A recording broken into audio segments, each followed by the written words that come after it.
இயேசு 18 வருஷமாய் நிமிரக்கூடாத கூனியாயிருந்த ஸ்திரீயை ஒரு நொடியில் சுகப்படுத்திய அற்புதம். இயேசு ஒரு ஓய்வு நாளில் அவர் ஜெப ஆலயத்தில் போதகம் பண்ணிக் கொண்டிருந்தார். அப்பொழுது 18 வருஷமாய் பலவீனப்படுத்தும் ஆவியைக் கொண்ட ஒரு ஸ்திரீ அங்கே இருந்தாள். அவள் நிமிரக்கூடாத கூனியாயிருந்தாள். அவளால் நிமிர்ந்து நடக்க முடியாமல் 18 வருஷமாய் அவதிப்பட்டாள்.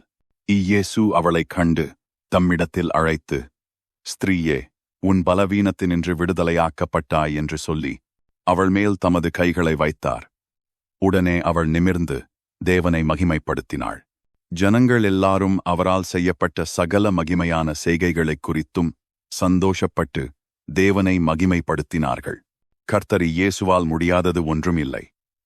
இயேசு சர்வ வல்லமையுள்ள தேவன். தம்மை நோக்கி கூப்பிடும் யாவருக்கும் பதில் அளிக்கும் தேவன்.